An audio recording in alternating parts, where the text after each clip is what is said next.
pick it up and go through meiosis, talk about the differences between those two processes. So exam is tomorrow, covering chapters 5, 6, and 11. It will again be 50 questions, same format as before, multiple choice, matching, short answer, fill in the blank kind of things. Any questions about the exam before we jump in? Or any questions about anything from last class?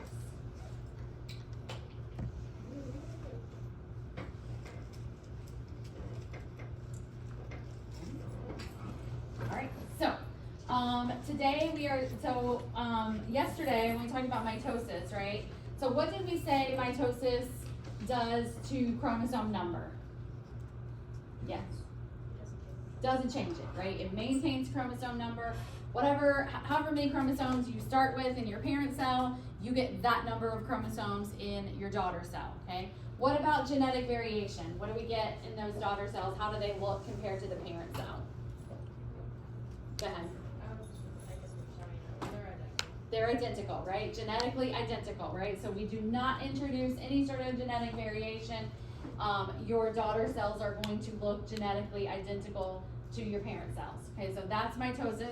We're going to change all of that up today when we talk about meiosis. So here we are looking at sexual reproduction, where the offspring are not identical to the parents. So the daughter cells are going to look genetically different from the parent cells.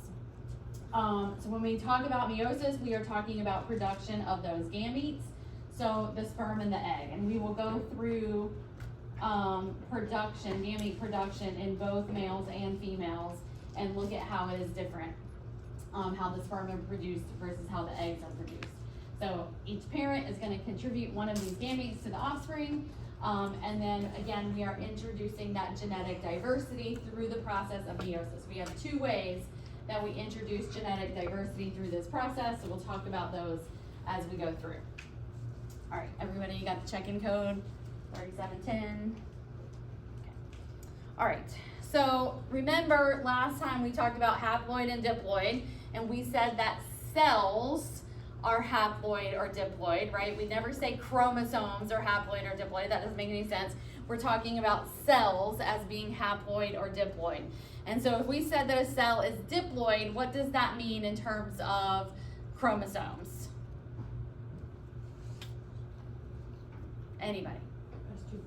It has two sets of chromosomes, right? Two complete sets. So it's gonna have one set from your mom and one set from your dad, okay? So if a cell is diploid, it's gonna have those two complete sets of chromosomes. Today, we're gonna be talking a lot about and looking at cells that are haploid, okay? So remember, these are gonna be cells that only have one complete set of chromosomes, one of each type, okay? So the gametes, specifically that we're gonna be talking about today, are going to be haploid. They have one set of chromosomes, one complete set of chromosomes. And remember, it's important that the gametes are haploid because during fertilization, those two gametes are going to join together to make a diploid zygote, which is going to have that chromosome number 2N.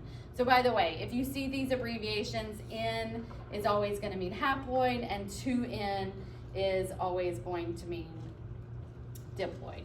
Okay? So that's just N is that chromosome number in a haploid cell, and 2N is going to be the chromosome number in a diploid cell, so 2 times the haploid number. All right, so meiosis has a couple of distinctions from mitosis, but we're going to see a lot of similarities too as we go through this process. One big difference with meiosis is that we are going to have 2 rounds of nuclear division. Okay, so that nucleus is going to divide twice. Now, the key here is, and this is what you have to like put a star next to, highlight, or whatever, is that the DNA is only replicated once, okay? So as we go through these 2 divisions of meiosis, we do not get to go back through interphase, right, and replicate that DNA. So the DNA is only going to be replicated once, even though we're going to go through 2 rounds of division. So we're going to see what that looks like and what that does to chromosome number. The key here, and this is another big difference, is that meiosis reduces chromosome number by half. right? So it's gonna take that diploid number down to a haploid number. So meiosis is going to always reduce chromosome number by half. So if we start with a diploid cell that has 46 chromosomes, after those 2 rounds of meiosis, we are gonna have a haploid cell with 23 chromosomes. If we start with a diploid cell that's got 8 chromosomes, after those 2 rounds of meiosis, we're gonna have a haploid cell that has 4 chromosomes. So whatever number of chromosomes we start with, we are gonna reduce that number by half as we go through meiosis, okay? So this is important because this is what's going to ensure that those gametes have a haploid number, right? We need them to have that one complete set so that when they join during fertilization, we get that diploid zygote, okay? The other sort of key thing that we're gonna do here in meiosis that we did not do in mitosis is introduce genetic diversity, okay? So this is why you do not look like a clone of your mother or your father, right? So most likely you sort of look like a combination of the two, right? You're not a clone of either one of them because as gametes are produced, we introduce genetic diversity, right? And so you may have similarities of both your parents, but you're not a clone of those parents, like you would be if you replicated through mitosis. All right, and so the thing about meiosis is that it's only going to occur in diploid cells, right? Because we're gonna take that diploid number down to haploid. If meiosis occurred in haploid cells, right, we would end up with cells that had too few chromosomes as we went through this 2 rounds of nuclear division in meiosis. So it's only gonna happen in diploid cells. We're always starting with diploid cells here. Okay, so here is the whole of meiosis, again on one slide for you. We're gonna go through this step by step, phase by phase, but here it is in one place so that you can sort of go back and review it as you are studying, okay? So use this slide as a way to check yourself, that you can go back and sort of explain what's happening in each of these steps, and you have it all in one place. All right, when we are talking about meiosis, we have to make sure that we are distinguishing meiosis 1 from meiosis 2, okay? Because we have those 2 rounds of nuclear division. We refer to that as meiosis 1 or meiosis 2, and we always have to specify which round of nuclear division we are talking about. So we're always going to use meiosis 1, meiosis 2, and subsequently we're going to use prophase 1, metaphase 1, anaphase 1, and telophase 1, right? If we're talking about meiosis and you just tell me anaphase, well, I don't know if you're talking about anaphase 1 or anaphase 2, okay? So you always are gonna specify whether you're talking about the first round of nuclear division or the second round of nuclear division, okay? So in meiosis 1, a couple of things that happen. We are gonna see those duplicated chromosomes line up on the equator, right? That looks a lot like what we saw yesterday during that metaphase. One difference here in meiosis 1 is we are going to separate those homologous pairs, okay? And so we're gonna see this in a second. So here in anaphase 1, we are separating homologous pairs, all right? So that's something to kind of write down and keep in mind as we go through this. What did we separate in anaphase of mitosis? What did we pull apart? Sister chromatids, right? Here we're going to separate homologous pairs, and we're going to talk about what that means in a second. So at the end of meiosis 1, after we go through cytokinesis, right? So this should say also cytokinesis, right? Because we know that's where we actually divide that cytoplasm, and we end up with 2 daughter cells here. So 2 daughter cells at the end of anaphase 1. All right, so let's kind of walk through and see what happens here. So here we are in prophase 1. It's gonna look pretty similar to prophase in mitosis in that we're gonna have that nuclear envelope start to disappear and break down.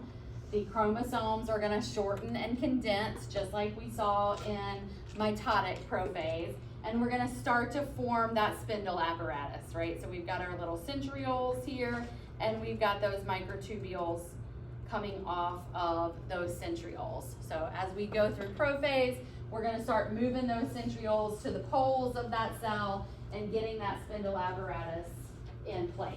All right, now one thing that happens during prophase 1 of meiosis that does not happen in mitosis is crossing over. Okay? So crossing over is the first way that we introduce genetic variation. Okay, and this only happens during prophase 1. Right, so crossing over only happens during prophase 1 of meiosis 1. Okay, so crossing over by definition is the exchange of material between non-sister chromatids.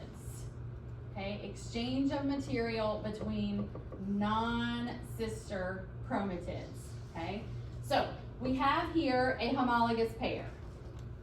All right, so this is what we call a homologous pair. So if you remember back in our little chromosomes that I gave you yesterday, right? We had 2 long chromosomes and 2 short chromosomes, okay? And so remember we said that this was a homologous pair and this was a homologous pair, okay? The 2 long chromosomes were homologous and the 2 short chromosomes were homologous, okay? So here we have a homologous pair here. One of these chromosomes came from dad, one of these chromosomes came from mom, all right? First of all, tell me how many chromosomes are in that red square? 2, right? 2 chromosomes. There's the one red chromosome and the one blue chromosome. Are they in their duplicated form or unduplicated? Duplicated, right? So it's still 2 chromosomes, but they are in their duplicated form. Okay, so these chromosomes would have gone through interphase. They've already gone through S phase. They've undergone DNA replication. They are in their duplicated form. All right, and so we have these sister chromatids that we see as a result of that duplication. All right, so we have this homologous chromosome. What that means is that these chromosomes contain the same information, right? So let's say they both might have the gene for eye color. Okay, so that green locus, that's going to contain the gene for eye color. Or they might also both contain the gene for, I don't know, hair color, whatever it is. They contain the same genetic information. That's what makes them homologous, okay? So when we have crossing over, we get exchange of non-sister chromatids at a region called the chiasma, okay? So it's exactly what it sounds like. So these 2 non-sister chromatids here, one of the blue chromatids and one of the red chromatids, are actually going to cross over one another, and we get breakage at that chiasma and we exchange pieces. Okay, so now here we have sort of mix and match chromatids here. We've got the mostly red chromosome with that little blue piece. We have the mostly blue chromosome with that little red piece. Okay, so it's mix and match chromosomes. All right, so crossing over is exactly what it sounds like. You actually get that crossover between those 2 non-sister chromatids. You get a break at that point, and we exchange pieces. All right, and so you can see how this would introduce genetic variation, right? Now you've got that chromosome that originally came from mom and has all of mom's DNA on it, but now it's got this little piece of dad's DNA attached to it. Same with the other one. We have that blue chromosome that originally came from dad. It's got all of dad's DNA on it except this little piece at the end, which now has mom's DNA on it. Okay, so if we pass that down to the offspring, that offspring has got, you know, some of dad's, some of mom's DNA, and that's how we end up with these combinations. All right, so this only happens during prophase 1 of meiosis. This is the only time that we see this event happening with these sister or non-sister chromatids. All right, so we move out of prophase 1 into metaphase 1, right? And so remember at the end of prophase, kind of just going into metaphase, we get completion of that spindle apparatus. So we've got our centrioles at either end of the pole. We've got our microtubules that have grown out. And remember, those microtubules are attaching to those chromosomes at the centromeres, and that becomes what we call the kintochore. Okay, so we have all of those same things happening here in metaphase 1 of meiosis. Yes. On some of the questions, I don't know if it was in our notes or the quiz, the centrioles move during prophase. Yeah, so they are starting to move during prophase, and as we enter metaphase, they are in position. Oh. Right, so as we get to metaphase, right, this is kind of, just ignore that, that's a little misleading, right? But so as we kind of, remember there's that like transition phase that we call pro-metaphase, right? And as we are kind of in that transition phase, those centrioles are moving, and once we get into metaphase, those centrioles are in place, the microtubules grow out, and they attach to the chromosomes at those centromeres, yes, which are kinetochores at that point. So between prophase 1 and metaphase 1, it's the pro-metaphase. Yes, it's a transition period that we kind of call that pro-metaphase. I really call it kinetochores when the tubules are connected. When the tubules are connected, yep, you got it. Okay, so here we are gonna line up those homologous chromosomes along the equator, right? Crossing over has already happened here, so you can kind of see, let me erase my little circles here, so you can see that better. Oops. All right, and so you can see where we have sort of mix and match chromosomes here, particularly in that long chromosome. So here we sort of have the mix and match pieces, so crossing over has happened on that long chromosome, and we have our homologous pairs lined up along that equator. So in this particular cell, we have two homologous pairs, okay? So this guy is a homologous pair, and this guy, the short chromosomes, are a homologous pair, okay? And so you can see how we line those up on that equator. So one pair is gonna be kind of on the top side, the other pair, the other partner is gonna be on the bottom side, right? And so that's how those microtubules are going to attach there. So we're gonna make sure that both of our daughter cells get a complete set of DNA. In this case, one long chromosome and one short chromosome, okay? So just like we talked about yesterday with the sister chromatids matching up, and so we pull those sister chromatids apart so that one goes to one end and the other goes to the other end. We do that same thing with the homologous pairs here. One partner is gonna go to one end of the cell, the other partner is gonna go to the other end of the cell, okay? So we wanna make sure that both of our daughter cells get a complete set of DNA. All right, the other thing that happens here during metaphase 1 is random arrangement, okay? And this is our second way that we introduce genetic variation, all right? And this only happens during metaphase 1. So this is the second way that we introduce genetic variation. We've already got crossing over with our mix and match chromosomes. Now we're gonna have random arrangement. It's sometimes also called independent assortment.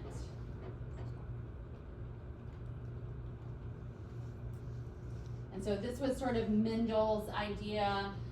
It's called Mendel's theory of independent assortment. And so this was one of the things that he learned when he did all of those experiments with pea plants, okay?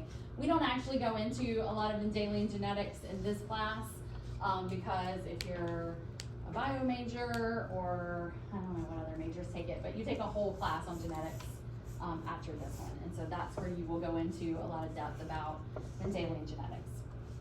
Okay, but here we have our random arrangement or our independent assortment. Yes, sorry. I feel like maybe this is a dumb question, but I'm No. having like a brain stop.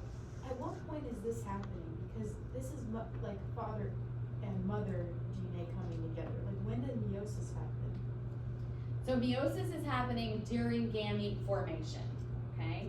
So as you are making gametes, right, you have those chromosomes, right? And we'll go through this in a second when we look at gamete formation, but you have cells in your body that give rise to your gametes. These are diploid cells that have a set of mom's DNA and a set of dad's DNA, right? And they are gonna these cells are gonna go through meiosis to give rise to your gametes, either your sperm or your egg, right? So this is happening to produce the gametes. Okay, but when you're talking about father and mother DNA, it's Your father and mother. Got it. Yes. Yeah. Okay. Yeah. Does that make sense? Yes. Okay. Yeah. And that'll make more sense in a second. Once we go through the process, we will actually go through the specific gamete production in males and females, and you'll see how that works.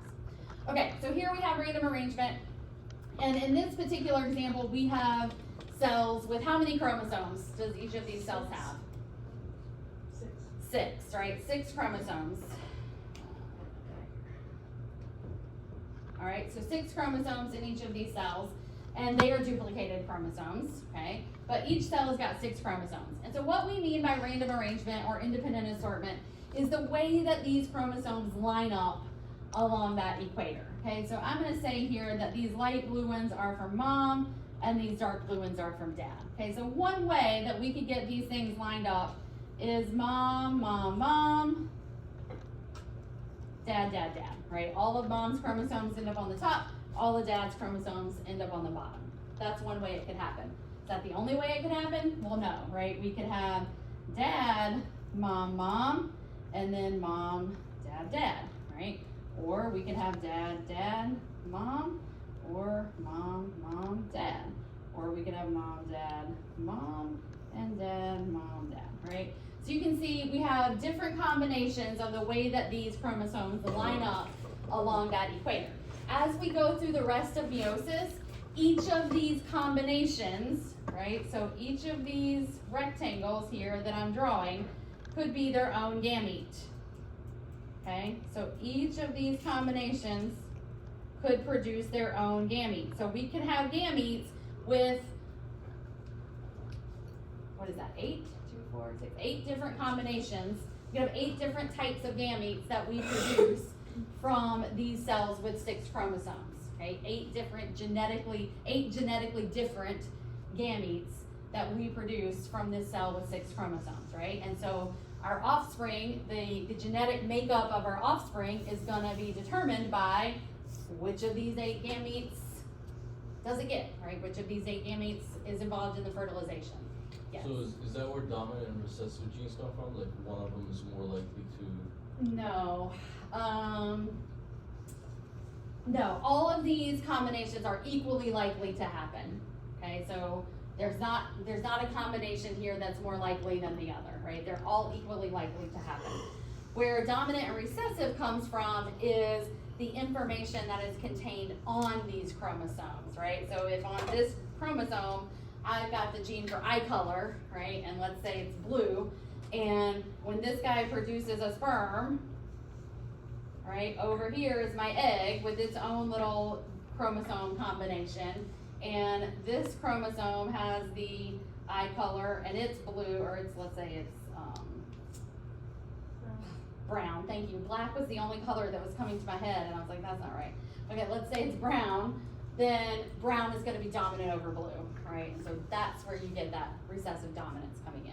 But in this case, all of these combinations are equally likely to happen. Okay, and they all will happen, frankly. We will get all of these gametes formed as a result of this meiosis, and it just depends on which one fertilizes the egg or which one, you know, is fertilized by the sperm in terms of what the offspring is going to look like. This is kind of more of like a genetic, like what presents your genetics type of question, but I am actually just curious. Okay. Is it true, like going on like based off of genetics, that like a brown eye gene is going to be more dominant than a blue eye gene?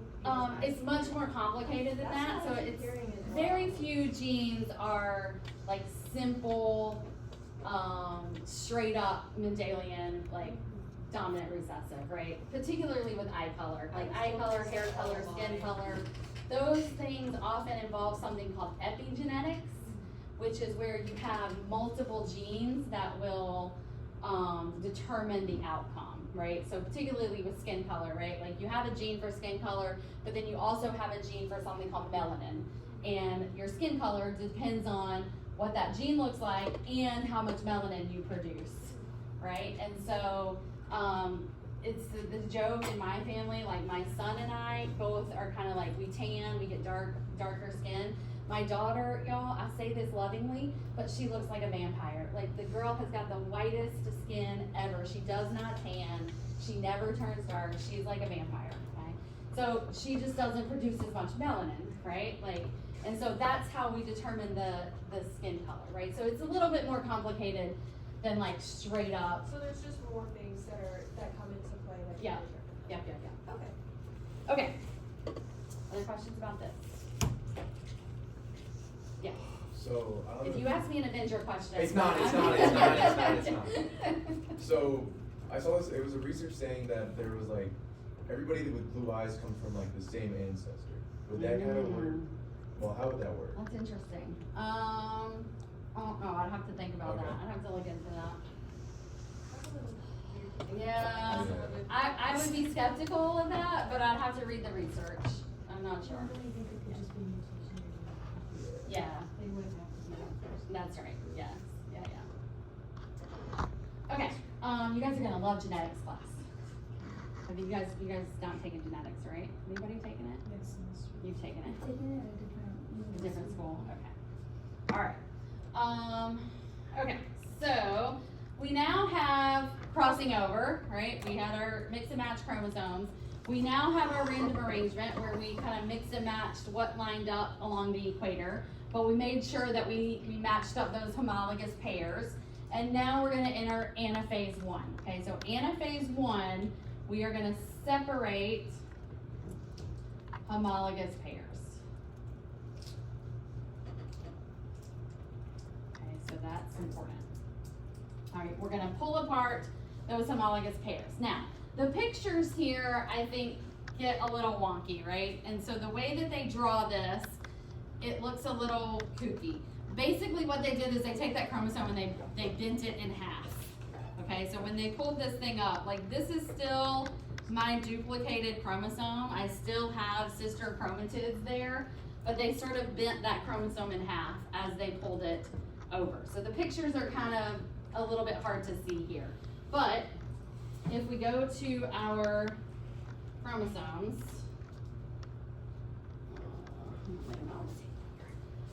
okay, so I've got my long chromosomes and my short chromosomes.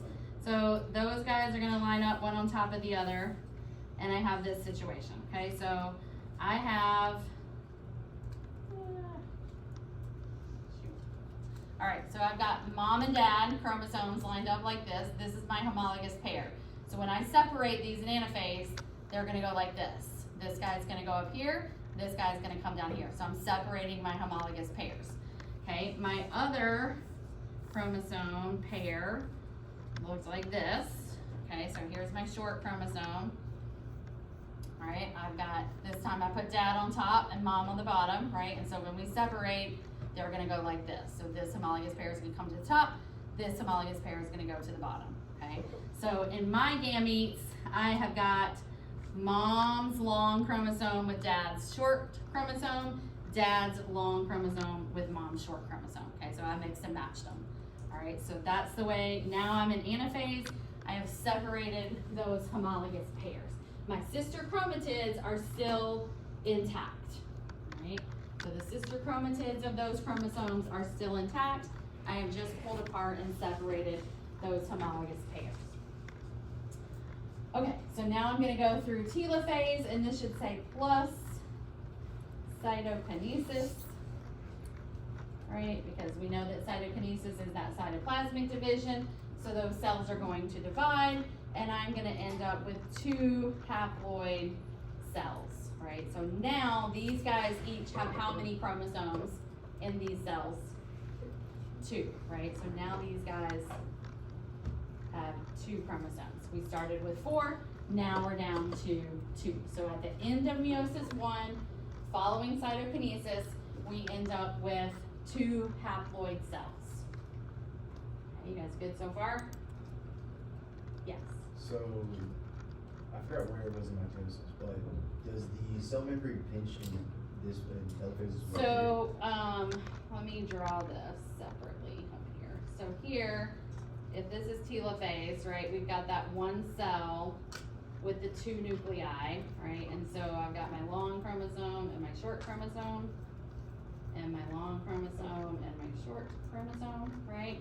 And so now following cytokinesis, that's when I'm gonna get this like pinching in here, and then I'm gonna get these 2 cells. Okay, so it'll happen in both mitosis. That's right, yeah, Okay. yeah, Well, yeah. what'll happen in cell division? Yes, yeah, absolutely.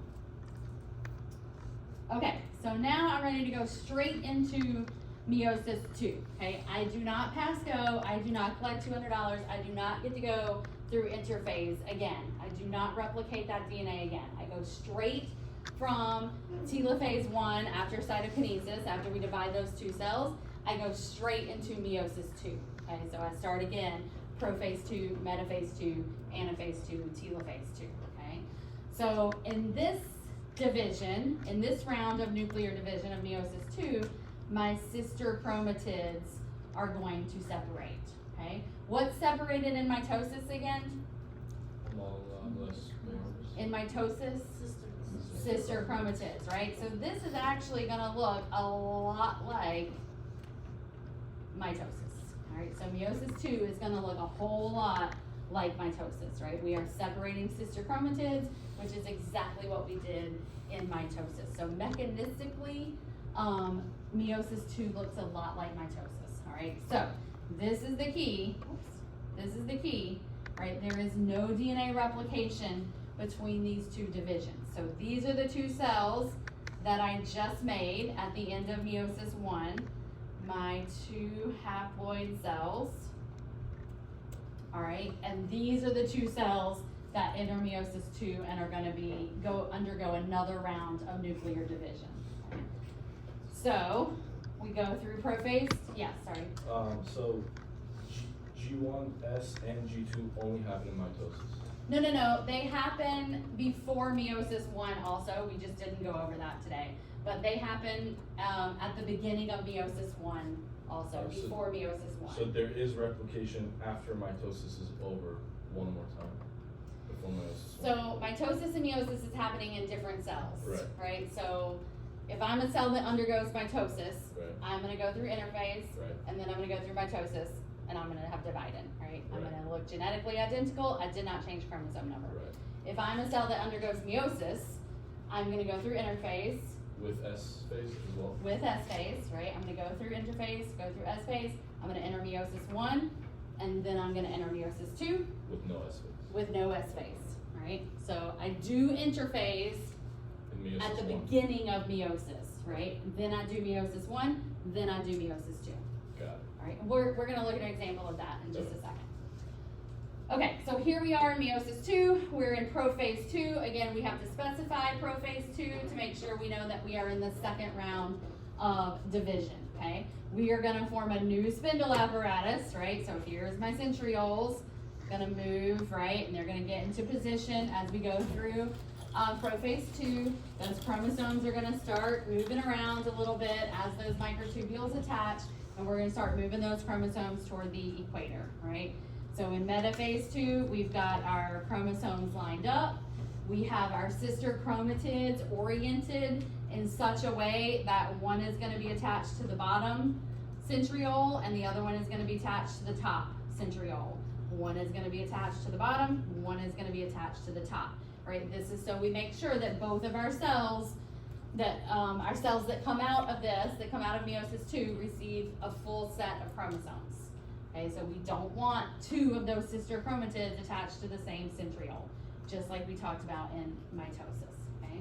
So we have those chromosomes lined up, our spindle apparatus is in position, it's attached, we're ready to start pulling these things apart. So in anaphase 2, those microtubules start to shorten, right? We pull those sister chromatids apart. So here we are separating sister chromatids. This looks exactly like what we did in mitosis, all right? So we have pulled apart those sister chromatids. We're going to undergo telophase, right? We start to see those indentations happening.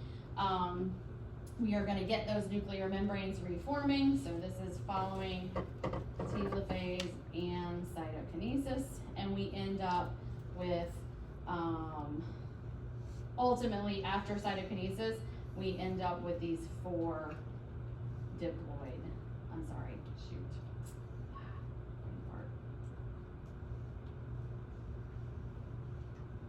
4 haploid cells.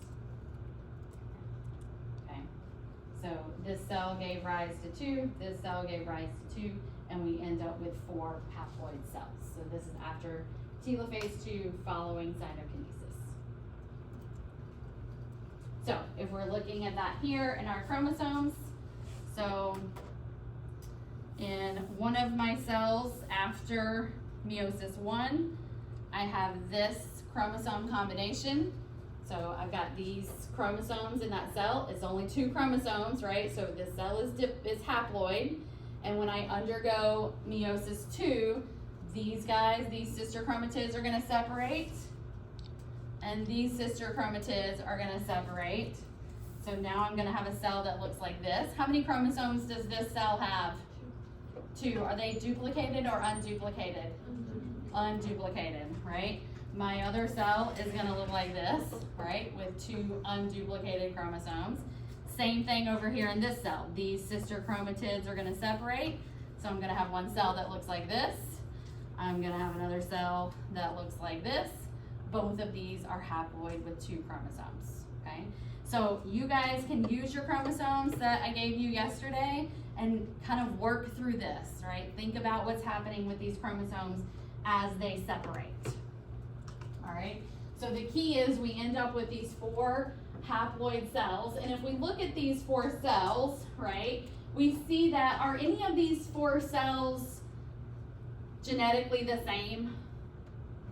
No, right? So if we look at the chromosomes of each of these 4 cells, this guy has got one fully, let's say, dad and one fully mom chromosome. This guy's got a mom and a dad, but switched. And these 2 have crossing over happened in them, okay? So we have 4 distinct, genetically distinct cells that formed here, right? And so ultimately we could have 4 genetically distinct gametes that are produced as a result of this process, okay? And so this is how we end up with that genetic variation, which is gonna get passed down to our offspring. Yes? This might not be related, so you don't have to answer the question. Okay, go ahead.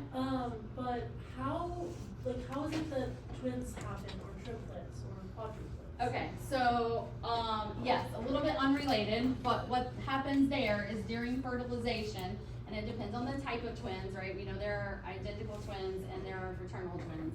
With identical twins, what happens is you have an egg that is fertilized at exactly the same time. Well, no, I'm sorry, that's fraternal twins. You're gonna have an egg that is fertilized at exactly the same time by 2 sperm, okay? With identical twins, what happens is as that zygote develops, there is a division that happens in the, within that zygote where we end up with 2 zygotes as a result of that cell division, right? But same egg, that developed from the same egg and the same sperm combination. Thank you. All right. When I had my babies, I had a friend that had fraternal twins at the same time. We would always take our babies places together, and she had one boy and one girl, and everywhere we went, people would ask her if they were identical. It never failed. Like, oh, are they identical? And she'd be like, nope, there's one big difference. Oh my gosh, people are dumb, y'all. All right, so here's the little meiosis game that you can play. So this is very similar to the mitosis one that I gave you the other day. So it's just kind of electronic version of our paper chromosomes here. You kind of go through and shuffle those chromosomes around and see what you get. All right. This next part I think is going to answer a lot of your questions in terms of what's actually happening with gamete production. Okay, so hopefully going through the specific examples in males and females will help this make a little bit more sense. Okay, so we're going to go through the males first because they're easier and less complicated, right? As we all know, right? Okay, sorry. Okay, all right, so remember meiosis only happens in diploid cells, okay? So we have to start with a diploid cell. In males, that cell is called a spermatogonium, okay? So this is the diploid cell that is going to give rise to the reproductive gametes, okay? So in males, this is the spermatogonium. It is a diploid cell. How many chromosomes does this cell have? 4, right? And are they duplicated or unduplicated? Unduplicated. All right, so we have 4 unduplicated chromosomes here, but it is diploid, right? We've got 2 long chromosomes and 2 short chromosomes. So we have 2 complete sets of chromosomes here. What has happened to this cell between panel 1 and panel 2? So if this is panel 1 and this is panel 2, what happened to this cell? Interface, how do you know? It became duplicated, so it went through S phase. Okay, so now in panel 2, right, we have 4 duplicated chromosomes, right? And the cell got bigger, right? So we know that between panel 1 and panel 2, we went through interphase. Okay, so we went through that G1 phase, we went through S phase where we duplicated the chromosomes, and that cell has gotten bigger. Okay, so this is what we call a primary spermatocyte. Okay, so once that spermatogonium undergoes interphase and we duplicate that DNA, we call that cell a primary spermatocyte. Okay, next, that primary spermatocyte is going to undergo meiosis 1, so it's going to go through that first round of division. We end up with what we call secondary spermatocytes. Okay, so how many chromosomes does each of these cells have in panel 3? 2, and are they duplicated or unduplicated? They're still duplicated, right? They're still attached to their sister chromatids. And are these cells haploid or diploid?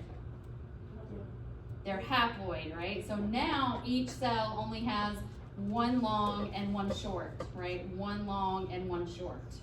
All right, so we've cut that chromosome number in half. We started with 4, now we're at 2, and these cells are haploid, right? So 1 long chromosome, 1 short chromosome in each of these cells.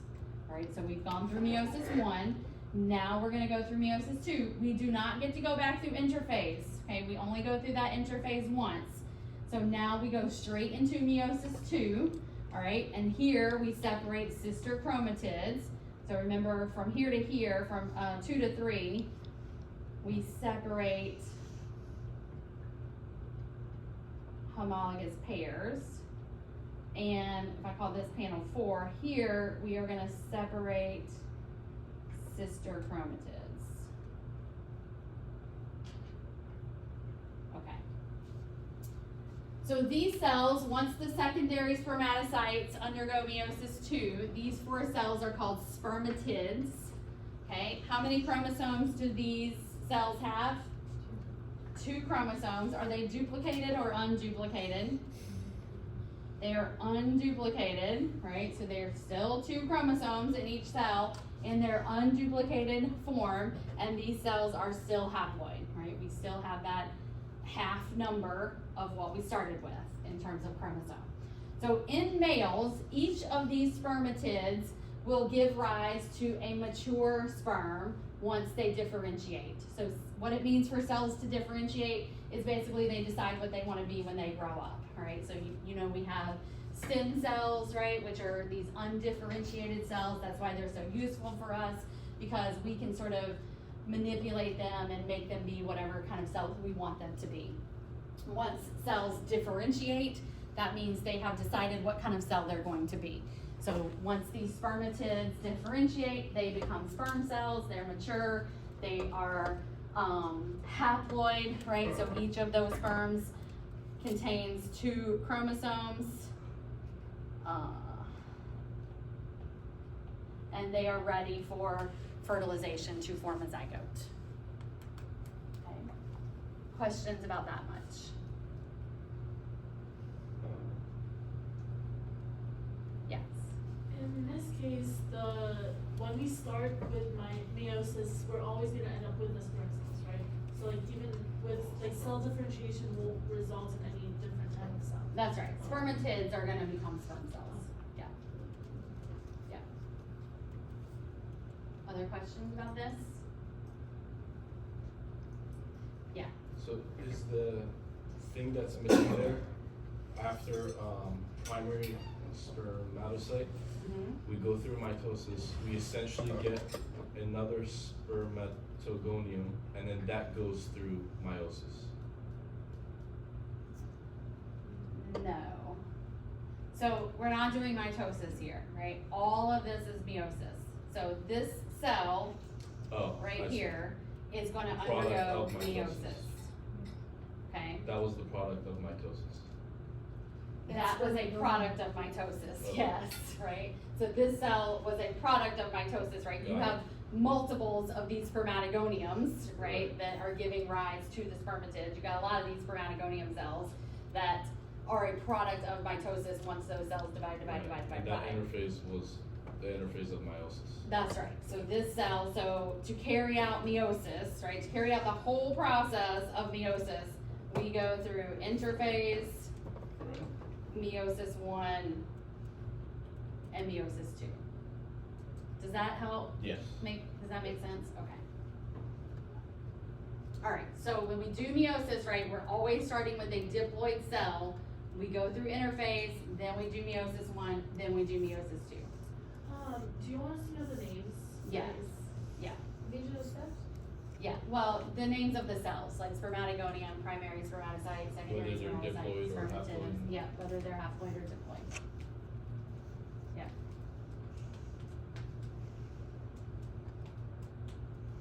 Other questions?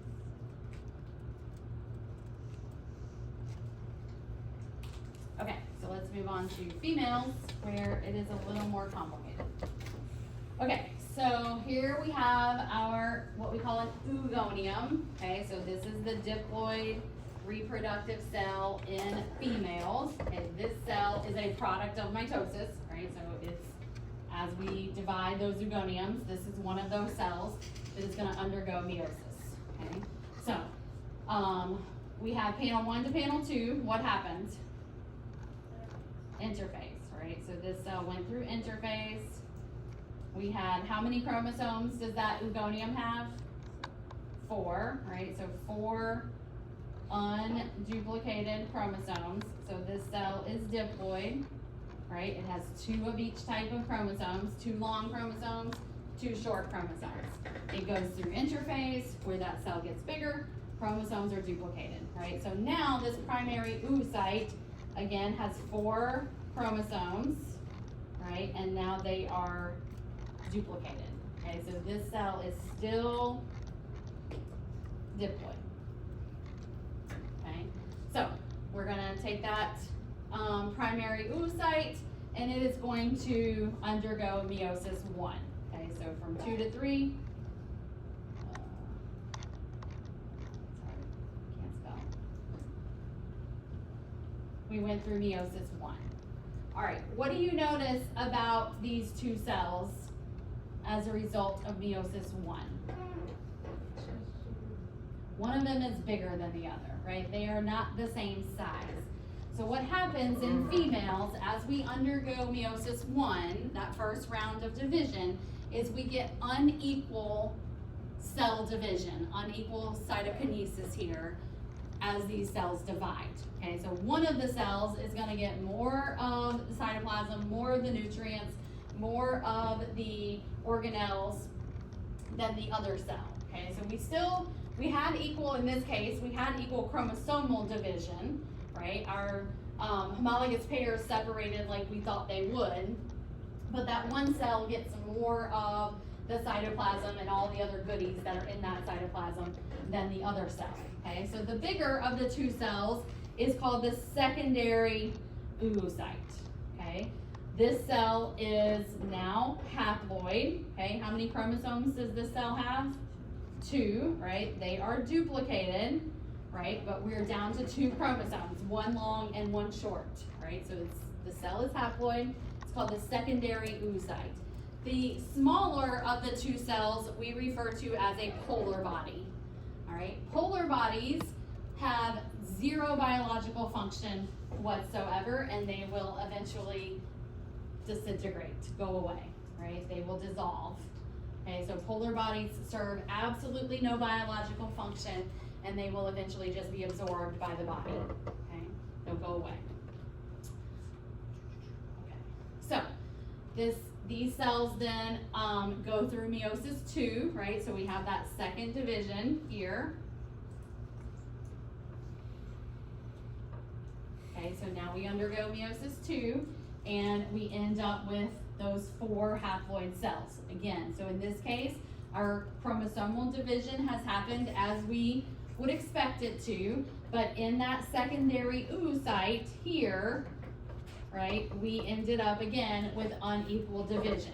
One of those cells is bigger than the other. It got more cytoplasm, more nutrients, more goodies than the other cell. And this cell we refer to as the ovum. okay? It is haploid, all of these cells are haploid, right? They all have 2 chromosomes, and they are unduplicated, right? But they all have 1 long and 1 short chromosome.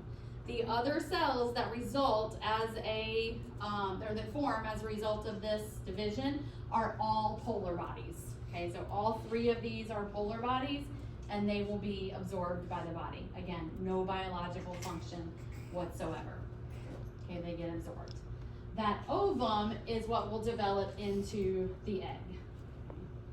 So this ovum develops into the haploid egg. So for every round of meiosis, every time you do these 2 nuclear divisions of meiosis in females, you only get 1 egg, okay? Males get 4 sperm, females only get 1 egg.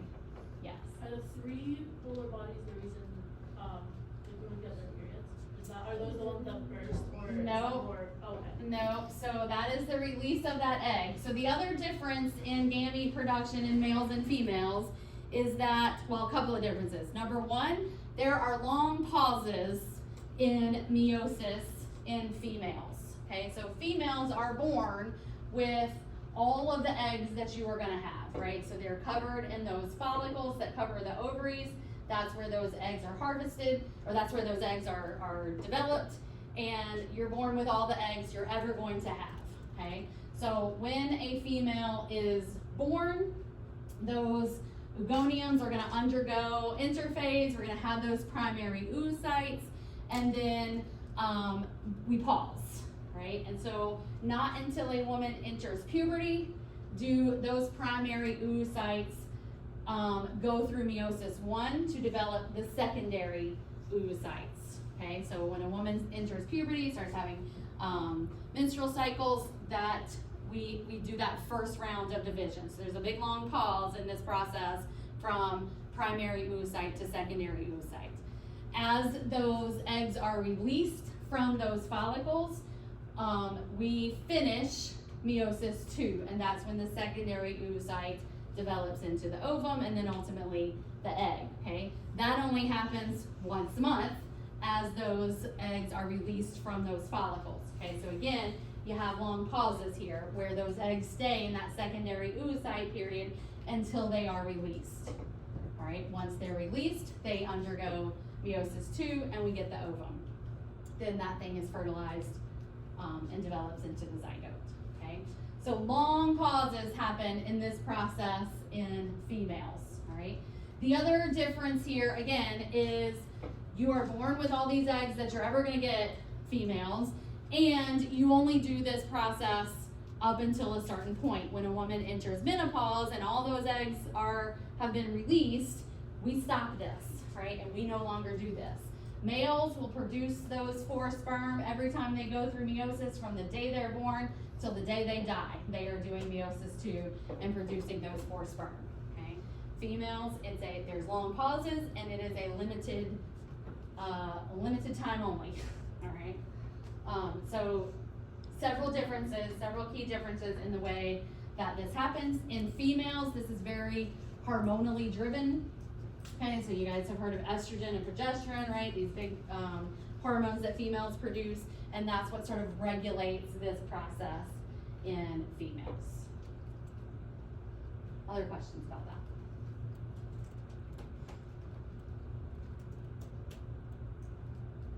Okay.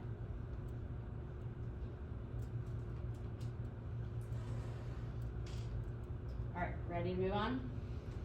Okay. All right, so a couple of questions here I'll let you guys take a look at. This is not the greatest picture, but kind of do the best you can with this question. It says, in these images of nuclei, which represents the chromosomal makeup of a gamete? So think about what a gamete should look like and kind of choose the best option here. It's not a great picture, but it is what it is.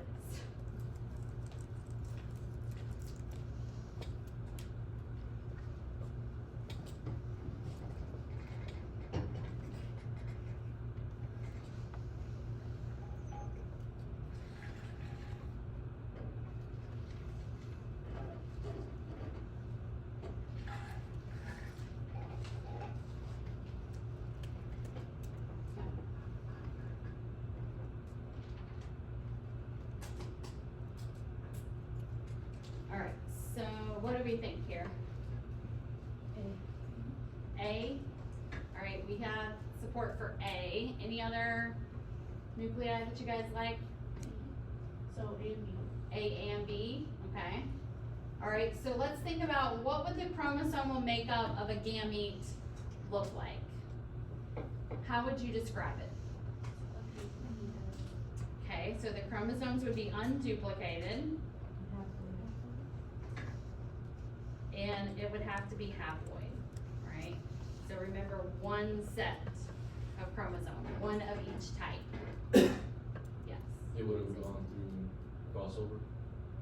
It could have gone through crossing over, right? Doesn't necessarily have to, but likely it would have gone through crossing over, okay? So nobody likes C, right? You guys don't like that as a gamete, why? Okay, the chromosomes are duplicated, and does that cell look haploid or diploid? It looks diploid, right? Like we've got two of these sort of short chromosomes, we've got two of these kind of long chromosomes, and two of these sort of medium chromosomes. So this cell looks diploid, and the chromosomes are duplicated, so it's probably not that one. Okay, now B, some of you said you liked B as a gamete, so the chromosomes are unduplicated, but does this cell look haploid or diploid? Right, it's diploid, so it's got two long chromosomes there. It's got two short chromosomes here, and then two sort of medium chromosomes there. So this cell is diploid, right? So that cannot be a gamete. A is the only one that, and again, the picture's kind of wonky, but the chromosomes are unduplicated, and we have a haploid cell where we have long chromosome here and here, and then short chromosomes there and there. We also have some crossing over that has happened here, okay? So A is the answer here. For B, does it not matter that like there are two different colors? Does that not mean that? No, so that just means in this case, they're just using that to designate one set came from mom, one set came from dad. Yeah, so we're looking at chromosomal length here is the way we're determining if they're haploid or diploid.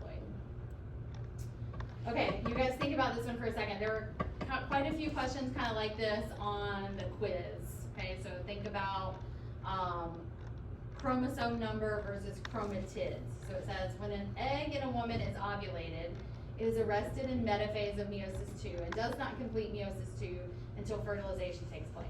Therefore, after ovulation and prior to fertilization, this egg contains blank chromosomes and blank chromatids, okay? So it has it's arrested in metaphase of meiosis II, all right? So it is paused in metaphase of meiosis II. So think about what chromosome number and chromatid number would look like from a diploid cell. We started with a diploid cell, it's gone through meiosis I, and it's now in metaphase of meiosis II. So this cell started with 46 chromosomes.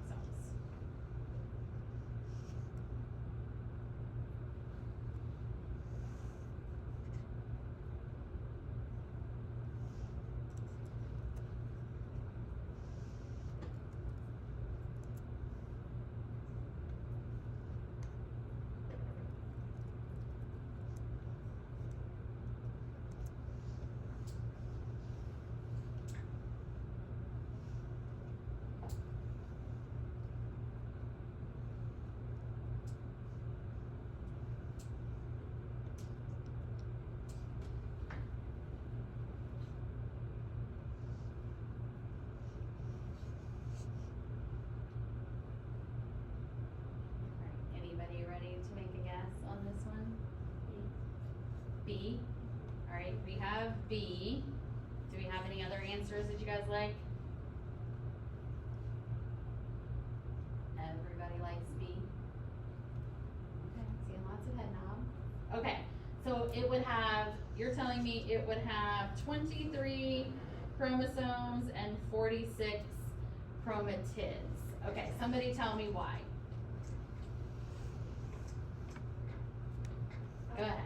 after meiosis one, the 46 would go down to 23, but we're separating the homologous pairs. So the chromatids are still there, they're still duplicated. Yep. After, since we're still in metaphase 2, those 23 will be lined up, and then they will be ready to kind of separate the sister chromatids. That's exactly right, yep. So we've already separated homologous pairs, right? We started with those 46 chromosomes or 23 pairs, right? We've already separated those pairs, okay? So we've got one cell that has 23 chromosomes and another cell that's got 23 chromosomes. So we've got our 2 haploid cells that we have at the end of meiosis 1. And now this guy is paused. He stopped in metaphase of meiosis 2. So I know that my sister chromatids are still together, because when do sister chromatids separate? What phase?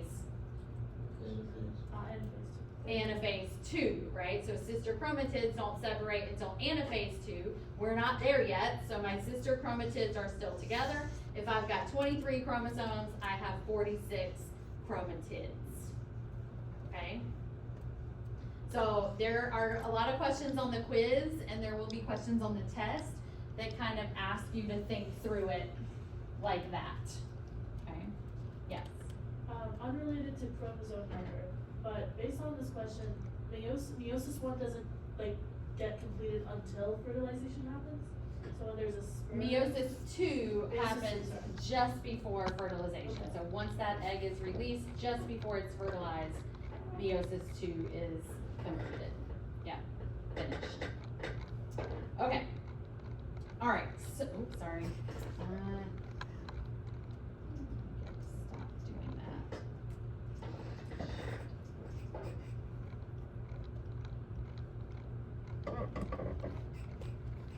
Keep hitting wrong. Okay, so everything that we've talked about up until this point is when everything goes right, all right? But we know that sometimes things don't always go exactly right. And so there can be errors that happen during meiosis. Okay, so we talked about separating those homologous pairs, separating those sister chromatids, and it doesn't always work exactly like it's supposed to. Sometimes things go wrong. So when we have unequal separation or unexpected separation, we call that non-disjunction. Okay, so this is when there are errors in the separation of these chromosomes during the process of meiosis. So when homologous pairs are separating in anaphase 1, we can have errors that happen there, or we can have errors when sister chromatids are separating in meiosis 2.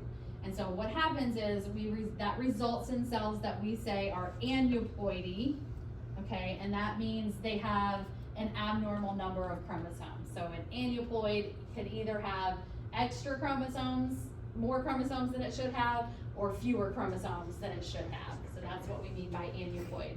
It's either lacking chromosomes or it's got more than it should. So if we look, this is a little bit hard to see, but this can also happen during mitosis, by the way. So that's what this first picture is showing you here. So this is separation of those sister chromatids during mitosis. And so we ended up with one cell that has 1 chromosome and one cell that has 3 chromosomes. So that's also non-disjunction during mitosis. In meiosis, right, this can happen during meiosis 1. So that's what's happening here. So we were supposed to separate those homologous pairs, 1 into each cell, and what happened is one cell got none and one cell got both. Okay, so this is a result of non-disjunction. If that continues, right, so we continue during meiosis 2, this cell's got no chromosomes in it, had none, the cell that was splitting had none, and then this cell, these cells end up with extra chromosomes, okay? And so then we end up with sperm that are either lacking chromosomes, have none, or we end up with sperm that have an extra copy of a chromosome, okay? And this results, depending on what those chromosomes are and depending on sort of what's happening as a result of this non-disjunction, you can end up with either zygotes that are lethal and cannot survive, or zygotes that have genetic abnormalities as a result of either missing chromosomes or having too many chromosomes. So what they go on to show you here, and again, this is kind of, let's see if I can blow that up a little bit. Can I see that? Okay. So here we have these these sperm fertilizing normal eggs. Okay, so this is my row of eggs here. They're all normal. They're all haploid in this case. So what we can end up with is what we call monosomic zygotes. So these are zygotes that only have the one chromosome that came from the egg because the sperm had no chromosomes in this case. So we have monosomic zygotes, or in this case, we had sperm that had their 2 chromosomes, the egg that has 1, and we end up with these trisomic zygotes. So these are zygotes that have 1 too many chromosomes, okay?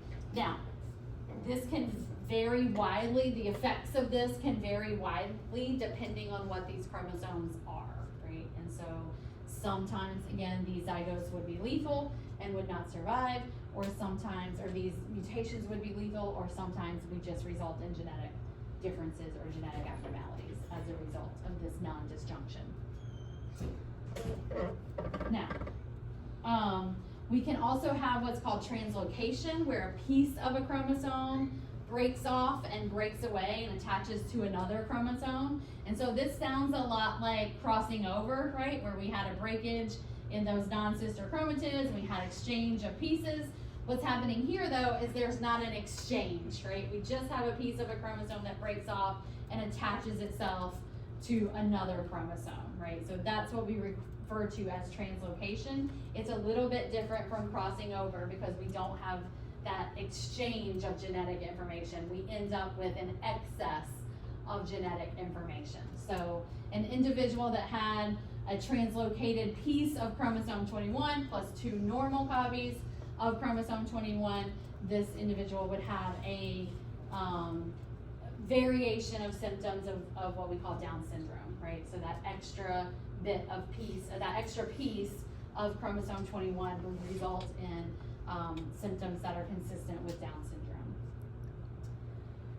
Now, organisms can have entire extra sets of chromosomes, not just 1 or 2 extra chromosomes, but they can have an entire extra set of chromosomes, right? So where we had haploid cells that have 1 set of chromosomes, we had diploid cells that have 2 sets of chromosomes, we can have triploid cells that have 3 sets of chromosomes, tetraploid that have 4 sets of chromosomes, we can have pentaploids, hexaploids, heptaploids, right, that have 5, 6, 7 sets of chromosomes, right? We see this very frequently in plants, right? And so this is how we end up with a lot of different varieties of plants that have sort of different looking blooms on them. So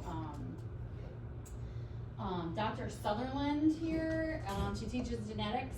So those of you taking genetics here, you could get Dr. Sutherland. She's excellent. She studies polyploid plants. She goes all over the country, like collecting these different weird looking plants, and then studies their chromosomal makeup and studies what their ploidy looks like, how many sets of chromosomes they have. So this is not just like one chromosome not going where it was supposed to, right? But these are organisms that end up with entire extra sets of genetic material. Now, polyploids are not always bad, so oftentimes we see them favored in crop plants. So bananas and seedless watermelons are both triploid plants, or triploid as a result of triploids, so they both have 3 sets of chromosomes. In wheat, we often see what's called a hybridization, and these cells are often what we call allopolyploids, and this means they have multiple sets of chromosomes, but from different species. So we had 2 species of wheats that sort of combined. They combined their genetic material. We end up with triploids or tetraploids, but those chromosomes came from 2 different species of wheat. Modern wheat that we use to make bread, that arose from 3 different species, and also some non-disjunction that happened in there, and these cells are actually hexaploid. So they are 6N they have 6 sets of chromosomes in the wheat cells that we use to make modern bread. Okay, so polyploids are not always a bad thing. They're not always, what we would necessarily think of as mutations. Sometimes they turn out to be things that are favorable for us. All right, so think about this question for a second. A potato has a diploid number of 48. If an egg of this plant has 23 chromosomes, what is the most likely explanation for this? Think through this one. So a diploid number of 48, the egg has 23 chromosomes.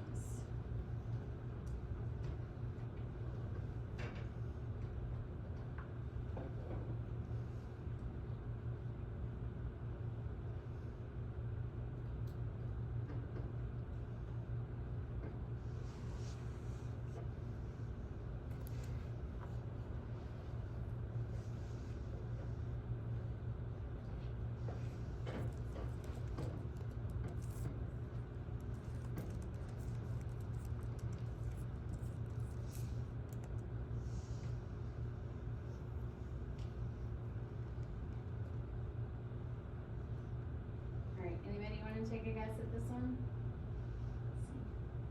All right, we have C. Anything that anybody else like? Anybody like C? All right, how many chromosomes should this egg cell have? 24, right? So if this is my 2N, my N should be half of that, it should be 24, okay? So we can rule out A and B, for sure, right? Something went wrong. Okay. And we know this is not mitosis. Why? Egg cell. Because why? Because it's a gamete, right? We made a gamete. So we can eliminate D, right? And what do you guys think about E? Would crossing over give us a difference in the number of chromosomes? No, right? Because that's exchange of genetic material. It's always going to work out to be the same amount of chromosomes. So E we can eliminate. So by process of elimination, we could say that non-disjunction happened during meiosis 1, right? So we know it has to be meiosis because we are making a gamete, and we know that something went wrong with non-disjunction happened because we ended up with one too few chromosomes than we should have as a result of that diploid number. Okay. All right. I want to talk about how, so we talked a lot about the cell cycle. Yesterday, we talked about ways that that cell cycle is regulated. And so I want to circle back to that a little bit just in the last little bit of this chapter and talk about what goes wrong or what happens when that cell cycle is not properly regulated. Okay, so to do that, we have to talk about 2 ways in which cell death occurs, right? So as cells are progressing through that cell cycle, if we have a cell that has undergone non-disjunction and something has gone wrong in terms of that chromosomal separation, or we have a cell that is dividing that we don't want it to divide and we need to eliminate that cell, we have one of 2 ways that we signal or that we have cell death for this. So the first way is necrosis, and this is where often cells are damaged or they're starved of oxygen or nutrients, so these cells are just not getting the oxygen supply. They don't have the capillary network that they should have. They're not able to carry out aerobic respiration like they should and cannot meet their energy needs like they should. And so these cells, as a result, can become damaged, right? This could also happen as a result of that non-disjunction. If we have a cell that doesn't have the appropriate DNA that it needs to make the proteins that it needs to carry out aerobic respiration or to do any of the other cell functions. So with necrosis, it is the cells swell and burst or lyse, right? So we can think about lysis. So with necrosis, the cell contents are going to be released to the extracellular environment, and this oftentimes damages the healthy cells or the healthy tissues around it, okay? So you can sort of think of this as like cell explosion. Okay, so it's like a building exploding, and that building is gonna shoot parts and pieces of that building all over the place, right? It's gonna impact other buildings. Okay, so you might have, metal flying through the air and it's gonna break the glass of another building, right? So that's what's happening here with necrosis. these cells explode, they release all of that extracellular, or all of those sort of digestive enzymes and all of that nasty stuff into the extracellular space, and it's gonna impact the healthy cells. Your body then says, oh my gosh, something has gone wrong here. We have got, stuff out here in the extracellular environment that shouldn't be here. Let's go take care of that. And that usually leads to sort of an inflammatory response as a result of your immune system. So if you watch any sort of doctor show, I think I'm the only person on the planet who still watches Grey's Anatomy, but I do. These medically relevant shows, they'll talk about necrotic tissue, right? You might have heard that, right? And so what that means is like cells have undergone necrosis, and they have so much so that it has started killing off the whole tissue surrounding it, right? Like you might have a foot that's got necrotic tissue, and like the whole foot has to be amputated because all of that tissue has undergone necrosis. All of those cells have undergone necrosis, okay? So this is very much sort of a dirty way to kill cells, right? It's not very specific. We are going to impact healthy cells nearby, okay? The other much more targeted way of cell death is apoptosis, okay? So sometimes we call this programmed cell death. So this is where we can identify cells that are no longer needed or that are, prone to genetic damage, they're old. We want to get rid of these cells before they turn into cancer, right? So, by the way, when fetuses are developing in the womb, right, we have webbing in between the fingers and the toes. Once that baby is born, we don't have that, right? So that those cells that make up those webbings are killed as a result of apoptosis, right, before that baby is born. So you don't have that webbing in between your fingers and toes when you're born. Yes? How was it created in the first place then? Because you are growing in a sac of fluid. That fetus is growing in a sac of fluid. Oh, wait. So you have that webbing. It's an evolutionary feature that once you are born, we don't need because we don't live in the water. So those cells are killed as a result of apoptosis before birth. Sometimes babies are born with that webbing still there, right? And where those cells did not undergo apoptosis. So sometimes it happens that you have babies that are born with the webbing, still between the fingers, and it has to be surgically removed. Okay, but that's one way that's a type of cell that we don't need, right? And so your body eliminates it. And again, we also have these cells that get old, and we kill them off. I take high offense to killing off old things, but whatever, your body does that. Okay, apoptosis you can think of as implosion, okay? Whereas necrosis is exploding, apoptosis is implosion. So this cell is gonna sort of close in on itself and keep contained all of those things in that cellular environment. Okay, we're not going to release those things into the extracellular environment. Instead, we're going to kind of shrivel up and implode. Okay, so we're not impacting the healthy cells around us as a result of apoptosis, right? If you have a building that you implode, you are very strategic about where you place those explosives. And if you've ever seen that on the news or whatever, that building will fall in on itself and not impact the surrounding buildings. Okay? So with apoptosis, a couple of things have to happen. So one thing we want that cell to do is sort of detach itself from its neighbors, right? If this cell is about to implode, we really don't want it doing it while it's still attached to the healthy cells next to it. So a cell that is targeted for apoptosis will detach itself from its neighbors. How does it know to do that? Well, it's going to receive a signal, okay? So either we have an extracellular signal that will happen on that cell membrane, or we can have intracellular signals that often signal the mitochondria, attached to the mitochondria. And these are these are signals that are letting this cell know that you're no longer needed or you're old and we want to get rid of you. Okay, so two ways that that cell can receive a signal, either extracellularly or intracellularly. Once it receives that signal, a enzyme called caspase is going to be inactivated. So caspase is the enzyme that sort of kicks off apoptosis in these cells, and what it does is it starts to break down the DNA. So it breaks down nuclear proteins, it breaks down DNA, it starts breaking down everything in that nucleus.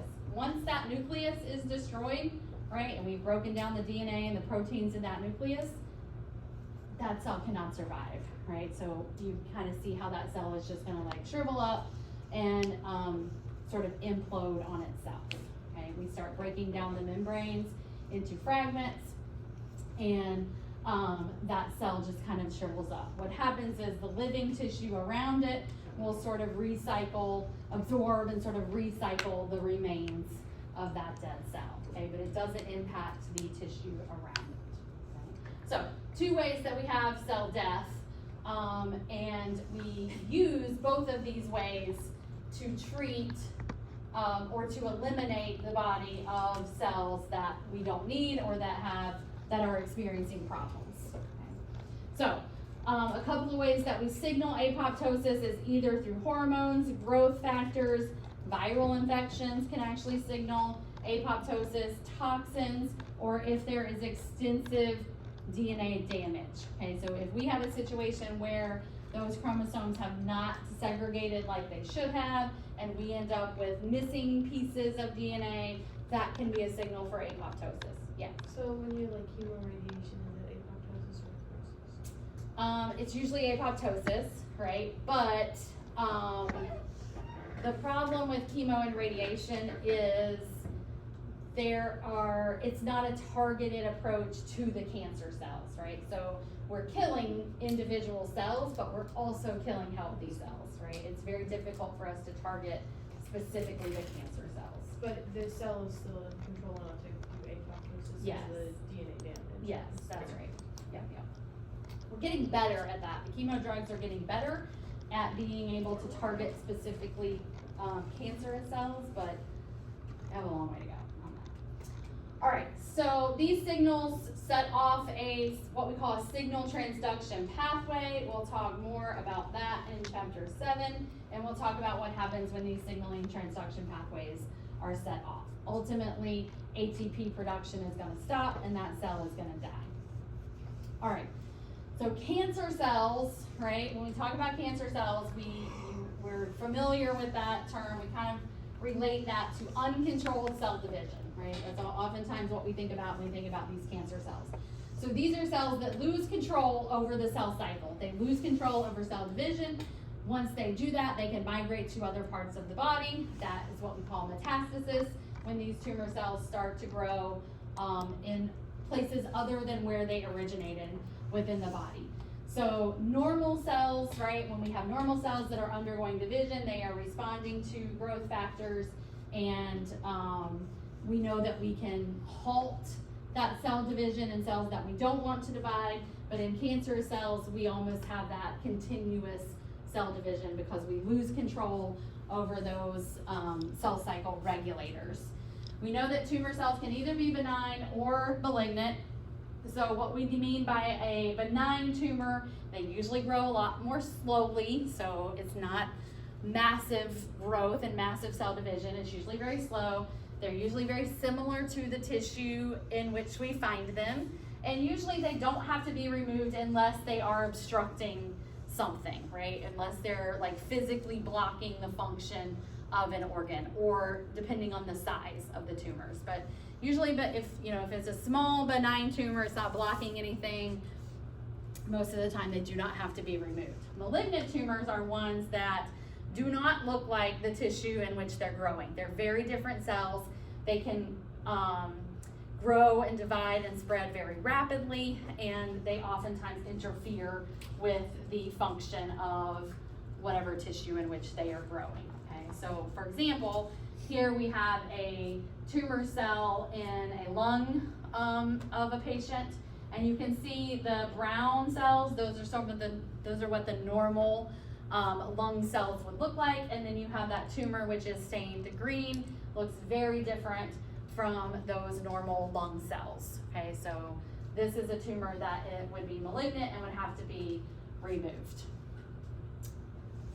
All right, so we know that in normal cells, cell cycle is regulated both by positive regulators and negative regulators. So we talked about that retinoblastoma protein at the G1S transition, right? And this is a negative regulator. So normally that retinoblastoma protein is not phosphorylated, and normal condition says, no, you can't go through this cell cycle, right? The only way that we get to pass through that checkpoint is when retinoblastoma protein is phosphorylated as a result of that cyclin CDK activation, and then we can go through the cell cycle. We say, okay, you can divide. So that's what we call a negative regulator.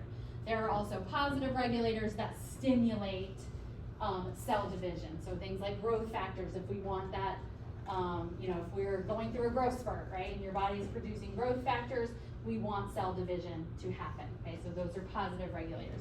We need both of these systems to regulate cell division. We both need stimulatory and inhibitory regulators. So both of these symptoms can be altered in cancerous cells, right? So we can have positive regulators that are altered or negative regulators that are altered.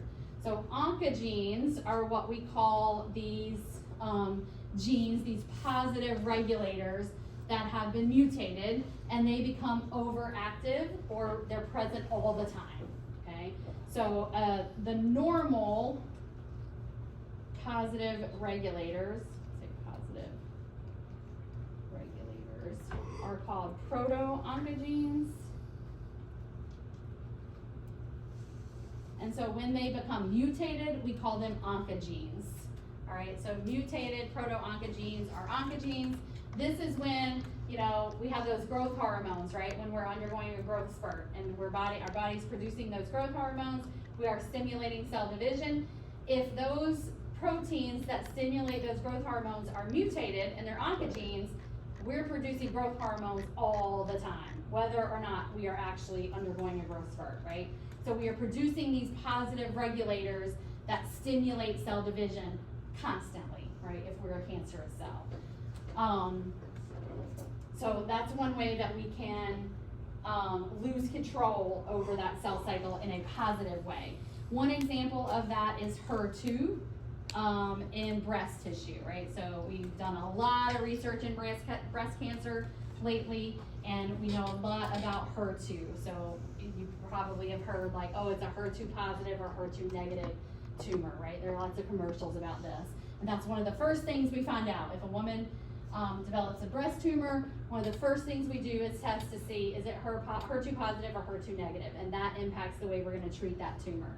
So in healthy cells, that's what we have here in A. We have a healthy normal breast cell. There are gonna be a few copies of that HER2 on that membrane, okay? So here we have, 5 copies of HER2 on that membrane. Remember, HER2 is gonna be a positive stimulator of cell division, okay?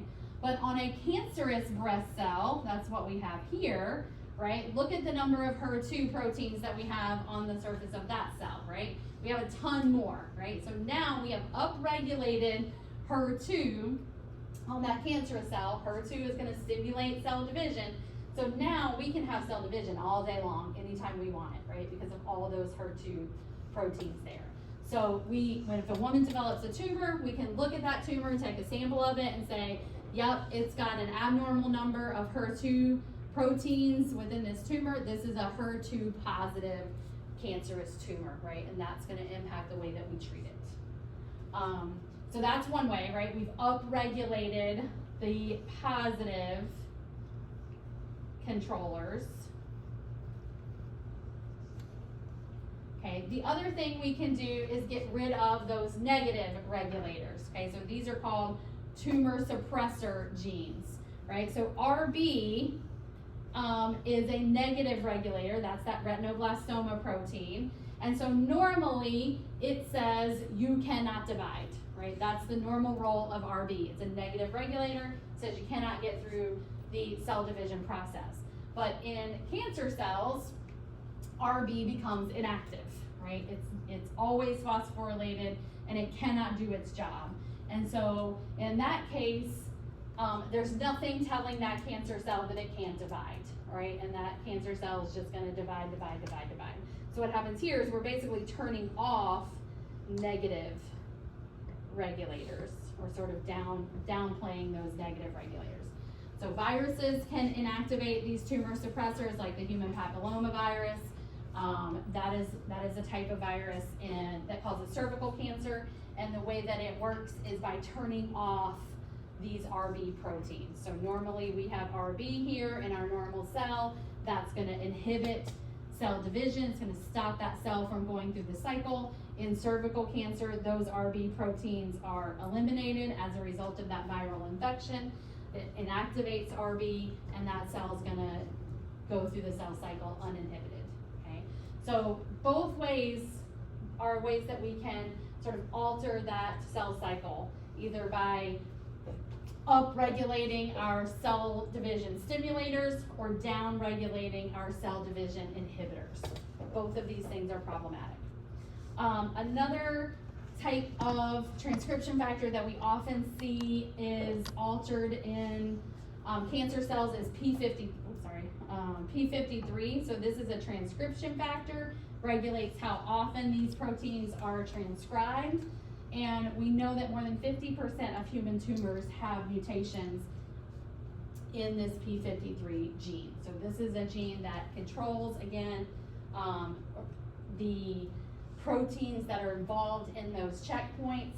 And if we can turn off or turn on, stimulate or inhibit production of these proteins, we can impact that cell cycle, right? And so we see that transcription factor is mutated in a lot of human tumors, more than half of human tumors. So how do we treat this? Well, we have a couple of different ways. So there are different drugs out there that we use to treat cancer, some of them chemotherapy, some of them not. So we can treat it at several different phases along the cell cycle. So some drugs will inhibit this restriction point stimulation, right? Remember, this is where RB works, right at that G1S transition phase. And so there's a drug that we have that will inhibit that growth factor that is stimulating that RB, right? Yes. What was the other checkpoint? It was like M cyclin? Yeah, so that was at the APC is the one that we talked about, the anaphase promoting complex. Yes. So that's one way, that's one, depending on what's happening, depending on what's actually going wrong in that tumor, we have drugs that can inhibit that stimulation point. We also have drugs that block DNA replication, right? So these guys would work during S phase. We have drugs, particularly like radiation, which is gonna damage DNA and can often lead to apoptosis, so that's gonna function at that SG2 kind of transition phase. So this is where we directly lead to apoptosis of those damaged cells.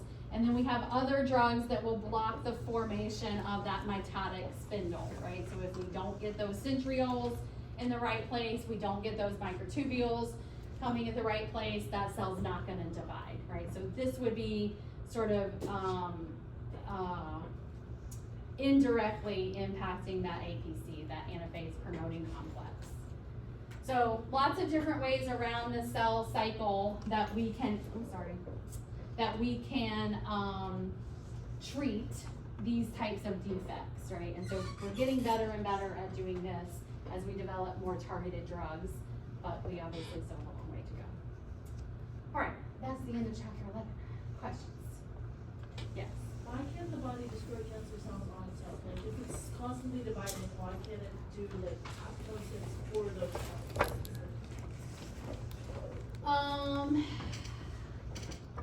It's hard to distinguish that, right? It's hard to distinguish normal cell division from cancerous cell division, right? Even as doctors and researchers, right, we're getting some tools that help us distinguish healthy cells from cancerous cells, but we're still not great at doing that. And so it's hard to sort of differentiate between the two.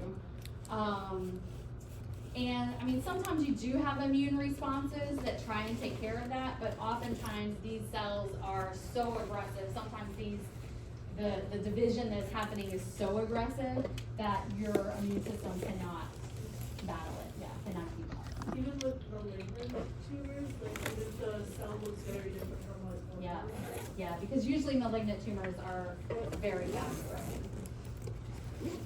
Other questions?